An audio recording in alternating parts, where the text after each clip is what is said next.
कुछ आवाजें सिर्फ कानों तक नहीं जाती, वो सीधे दिल को छू जाती हैं।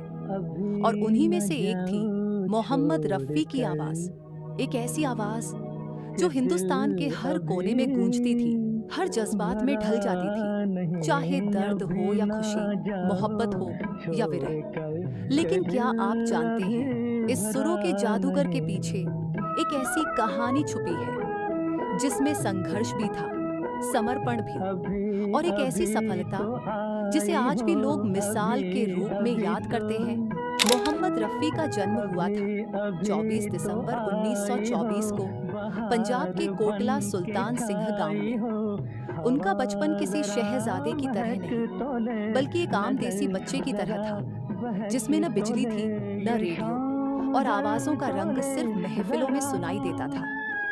लेकिन रफ़ी के अंदर एक असामान्य गुण था, ये शाम आवाज़ों को ढल हूबहू तोले नकल कर लेना। जरा, ये छोटी दिल सी उम्र में वे संभल तोले फकीरों के गीत, जरा, कव्वालियों और मैं दर्द भरी थोड़ी रागिनियों को सुनते देर जी और तो फिर लूं, वही सुर बस निकालते। एक घूंट गांव के लोग भी कहते, तो लूं, ये लड़का कुछ नशे अलग के है। घूंट जब वो केवल भी 13 तो साल के लूं। थे, तब अभी उनका तो परिवार कुछ लाहौर चला गया। कहा यहीं से नहीं, उनके संगीत का अभी असली तो सफर शुरू कुछ हुआ। सुना लाहौर में नहीं, उस्ताद वाहिद अभी खान से ना तालीम ली। जाओ लेकिन सच कहें तो छोड़ कर रफ़ी के सिर्फ तालीम दिल से नहीं, अपने अभी अंदर के भरा जुनून से सीख रहे थे। नहीं। एक बार वो लाहौर में एक महफिल में गए जहाँ के एल डॉट सहगल गा रहे थे। बिजली चली गई, पूरी भीड़ चुपचाप बैठी रही।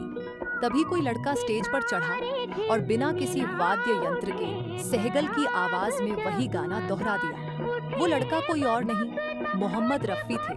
और वहीं से शुरुआत हुई एक ऐसे सितारे की जो कभी बुझा नहीं।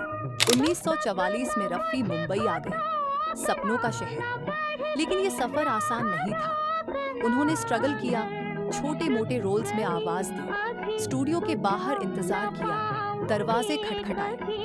पर एक दिन नौशाद अली ने उनकी आवाज सुनी और मानो सितारों का दरवाजा खुल गया।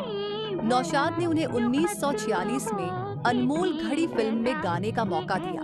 इसके बाद तो रफ़ी की आवाज ने जैसे अभी पूरा नहीं, हिंदुस्तान बांध अभी लिया। तेरी नहीं, प्यारी प्यारी सूरत को किसी की नजर न लगे, अभी बहारों ना फूल बरसाओ, जाओ क्या छोड़ हुआ तेरा कर वादा। के दिल हर गीत अभी जैसे दिल से निकला भरा और नहीं। सीधे आत्मा तक पहुंचा। उनकी सबसे बड़ी ताकत थी वर्सेटिलिटी। वो क्लासिकल भी गा सकते थे, रोमांटिक भी, अधूरे देशभक्ति आस भी और छोड़ कॉमिक के, भी। देव आनंद अधूरी से लेकर दिलीप प्यास कुमार और छोड़ राजेंद्र के कुमार से लेकर शम्मी कपूर जाओ, तक यूं हर ही हीरो की जान बन जाओगे चुके थे तो रफ़ी। किस पर तरह 1970 का दशक रफ़ी के लिए निभाओगे थोड़ा कठिन कि रहा।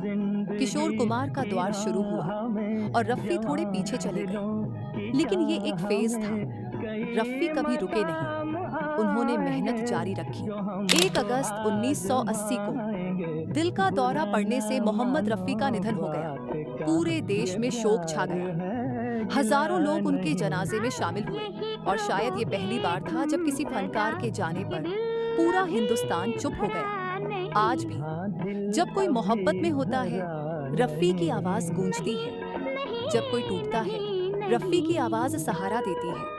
और जब कोई यादों में खोता है, रफ़ी की आवाज़ साथ देती है।